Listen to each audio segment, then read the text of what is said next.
Today I'm transferring my bees over to my insulated wooden hive that I insulated with cork insulation. I said I'd do this video, I said I'd put some bees in here. I've got a really nice strong nuc there that's outgrown its nuc box. I'm going to get them into here, straightforward transfer. The nuc was in this position, I've taken the nuc off elsewhere. I put the insulated cork hive in its place so all the bees look like they're flying into the entrance there. I'll start them off on a single brood box and then we'll just keep on adding the brood boxes on, national deep. And we will see if the bees like it in their insulated cork hives. Now, I had a few people message me about whether the cork was going to be suitable for the outside environment, and I said I'd follow that up on this video, and I have to say it's not worked perfectly well. What's happened with the cork is that it's bowed a little bit around the edges, so the way that I would have got around that is put more screws in, but I do think there's a little bit of a water ingress issue as well. So what I'm going to do with these, I'm going to do a further modification, which is pinning that cork back on the exterior of the hive, and then I'm going to overlay it with either a piece of plastic, a piece of Correx, something that's waterproof that's going to stop the moisture getting in, and I'm going to do that on a really nice dry day once all of that cork insulation on the outside is dry. I'll get the nuc transferred over and I'll talk to you a little bit about what's gone on with this hive over the past few months. Right, so this is the nuc that I'm transferring over. I had a colony that was gonna swarm the other day, so this is the nuc that I took from it with a 2020 blue marked queen. But she is a really, really healthy queen, very strong, prolific colony. So I thought I'd give her a little go in here. They might try and supersede her, they might try and swarm again. If they do, we can fix that. But I've got 6 nice, strong frames of bees, brood in all stages, got the queen in there as well. And I'm just gonna transfer that over now to my insulated cork hive. So here's my insulated cork hive. If you've not seen it before, we're insulated on the recess of the wooden national. I'll talk about that in a little bit once I've got the bees in.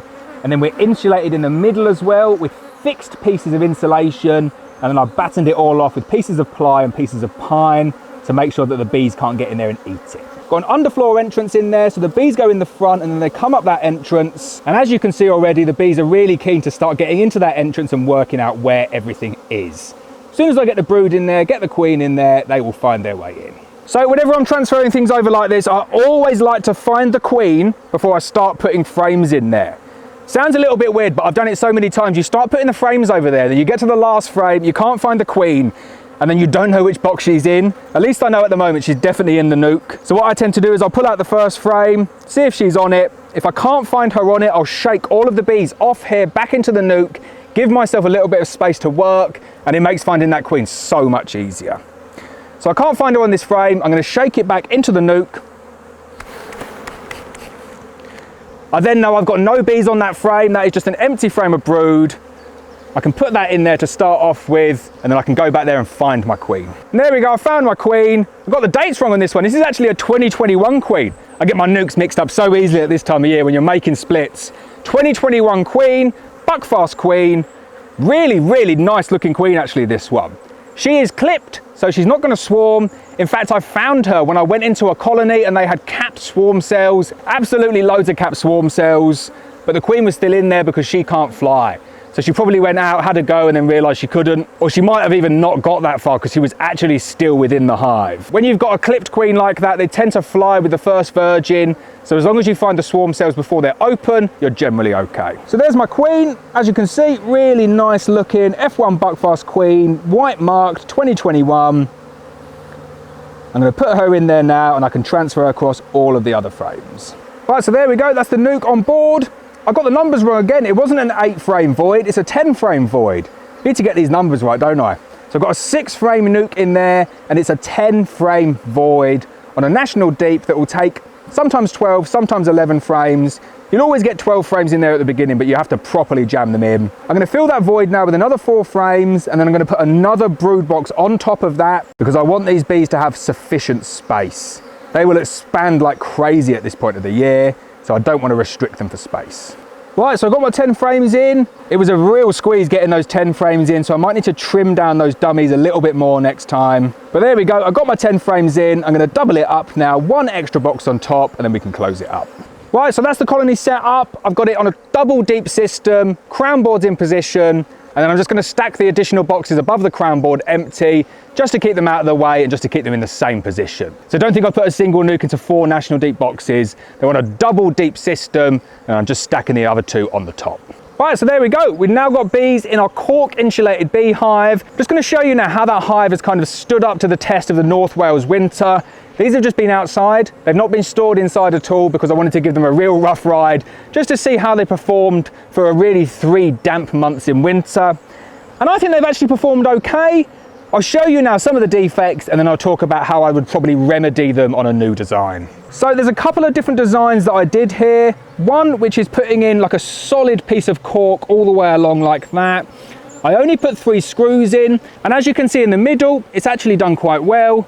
What has happened though, a little bit of water's got in and it means that it's bowed a bit there. So straightforward fix, I just need to get another screw in, just pin that down. But you can see like a little bit of movement, but not too much. But I just think now that they're going to be open to the water, I'm really not too happy about that. And I do think they probably degrade quite quickly over the next few years. The other design you can see here is where I just ran out of cork. So I've chopped it up into bits.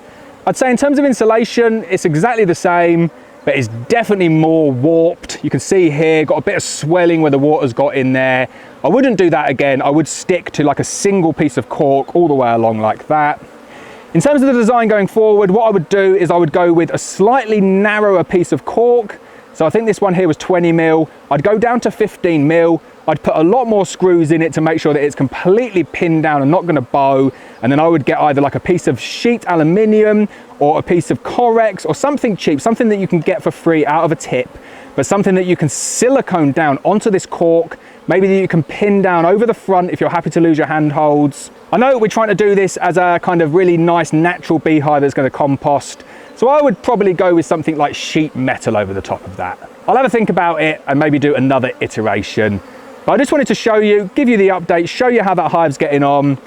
These bees are happy now. They're going to be going into their underfloor entrance. And I reckon they're going to be very, very happy inside this hive. It's going to be nice and snug and warm. So there we go, we're done. Insulated cork beehive, not been a perfect success. I think the bees will like it though. If you want to see how I put together this beehive, check out this video here which shows you the exact process of how to build an insulated cork retrofit wooden national hive. Bit of a mouthful, and I'll definitely do an update showing you how I fixed the problems that I've had with that first iteration of design that most people did point out on YouTube for that matter, just to make sure we're blocking that water ingress.